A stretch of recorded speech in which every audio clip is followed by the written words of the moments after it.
All right, let's just dive right in. Welcome to a new explainer. Today, we're taking a hard look at the great unmasking of the absolute fastest adopted technology in human history. I mean, we constantly hear about how AI is humanity's greatest breakthrough, right? But today, we're going to let the data do the talking and explore the harsh, physical, and economic realities hiding right behind your screen. So how exactly did the fastest adopted tech become the most hated? It's a wildly fascinating question. Millions of us are literally going to open ChatGPT today alone. Half the country uses this stuff. And yet, looking at the data, we're seeing the absolute lowest level of optimism that any major technology has ever launched with, period. The creators call it a miracle, but honestly, a growing number of users are describing it as something closer to a hostage situation.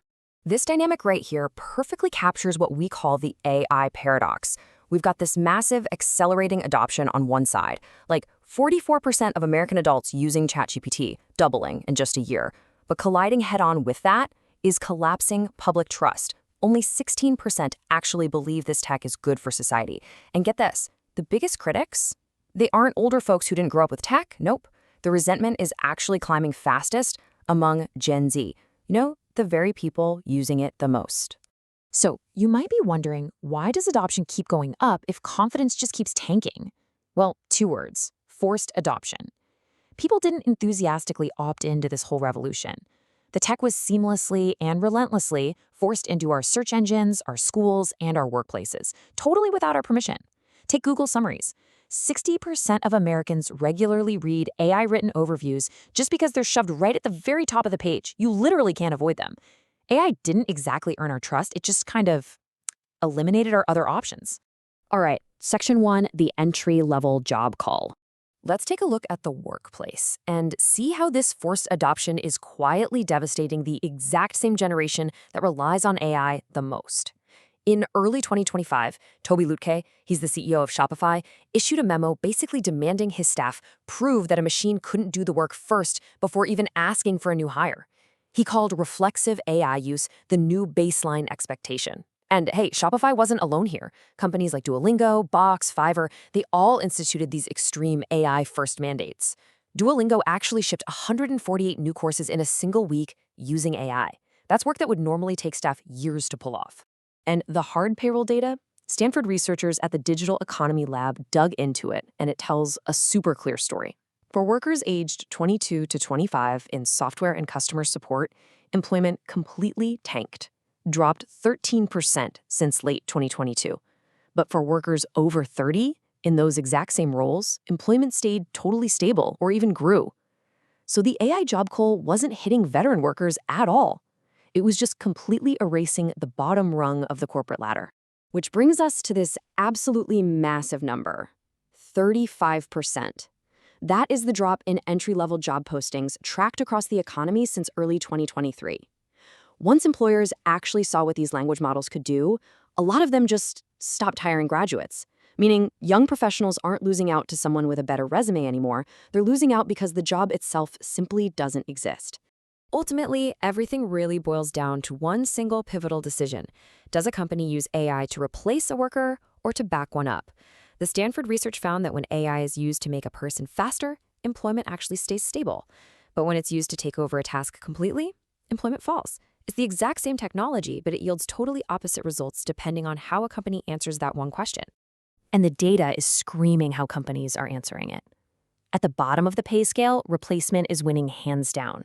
Tech firms, banks, data labeling companies, they're just wiping out outsourced roles, contract workers, junior positions. And you know what the dark irony here is? An entire generation of young workers now spends its days interacting with and basically training the exact same technology that's replacing the careers they're desperately trying to build. Okay, moving on to Section 2, draining the power grid. Because the hidden costs here, they aren't just economic. They're bleeding rapidly into our physical world, starting right with our electricity grid. Just take a second to process this number. 183 terawatt hours a year. Why is it so ridiculously high? Well, because a single chatbot question burns roughly 10 times the energy of a normal web search. On its own, sure, that's tiny, but multiply it by billions of questions a day in massive data warehouses that literally never sleep, suddenly you're consuming 4% of the entire country's power. In places like Virginia, which is the densest data center hub in the US, a single voltage swing from these centers can literally shock the entire grid. And here's why this hits close to home. You didn't leave your lights on, you didn't crank your AC, but your power bill? It's projected to jump by 8% nationally and up to 25% in heavily affected areas by 2030. Why? Simply because utilities are demanding more money from regular consumers to build the high voltage lines required just to keep these server farms running. Make no mistake, you are paying for their infrastructure. And when the grid can't keep up with their demands, things get extreme fast. To power their Memphis supercomputer, xAI didn't even wait for the grid. They rapidly built 35 gas turbines in just 122 days. They operated without air permits. Satellite data showed nitrogen dioxide levels jumping 79% in the area. And literally right downwind is Boxtown, this vulnerable neighborhood where cancer risks are already 4 times the national average. They just labeled the turbines as temporary to bypass regulations and kept the servers humming. Which brings us to Section 3, drinking the towns dry. The environmental toll totally doesn't stop at electricity or air quality. There is a staggering, honestly unbelievable amount of water required to keep these massive processors from overheating. Let's look at Newton County, Georgia. Beverly Morris's private well, which her family relied on for drinking water, slowed to a trickle and ran brown shortly after a data center broke ground. Meanwhile, that very same neighboring Meta data center is legally pulling 500,000 gallons of water every single day. That's a tenth of the entire county's water supply. While tech giants drink up millions of gallons, local residents are literally becoming afraid to drink from their own taps. To put that into a relatable daily perspective, researchers found that every single time you have a short, 100-word back-and-forth conversation with an AI chatbot, the cooling process consumes a full bottle of fresh water. Just one quick chat equals one dumped bottle of water. Now, multiply that by the millions of users we talked about at the start of this explainer. It's mind-boggling. Which leads us to this, frankly, terrifying projection. In 2023, U.S. data centers consumed over 60 billion liters of water. But as this AI race heats up, projections for 2030 skyrocket to 1 trillion gallons.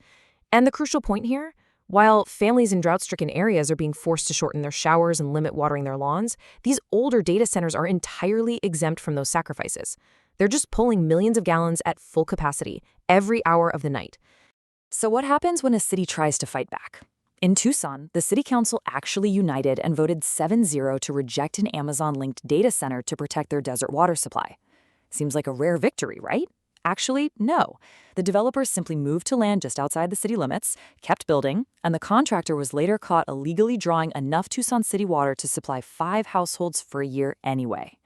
Even when a city flat out says no, the developers just find a way to route around the local laws. Section 4, the cost of progress.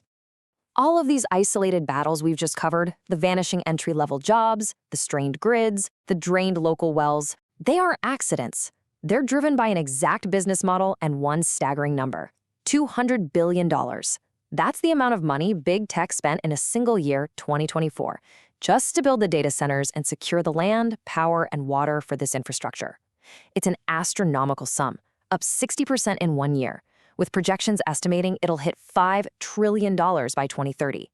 They are literally buying up the physical world to power the digital one. But there is one major thing that money absolutely did not buy: the foundation itself. This entire multi-billion-dollar empire is built on script writing, harvested art, and stolen code. The creators whose work actually trained these models, they were never asked for consent, and they certainly were never paid. Their life's work was just taken for free and is now being packaged and rented back to the public by the month as progress. And honestly, the machine feels incredibly hard to stop. Public anger is definitely rising. Grassroots pushback actually delayed or blocked $64 billion in data center projects nationwide over a 10-month period. But as we saw in Tucson, the infrastructure simply finds another path.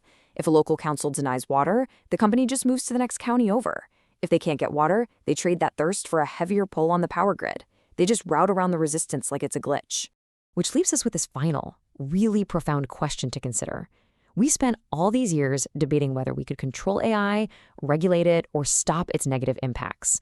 But looking at the vanishing careers, the skyrocketing utility bills, the drained private wells, and this massive, unyielding infrastructure spend, we really have to wonder, did our ability to control this machine actually vanish the very moment we all logged on?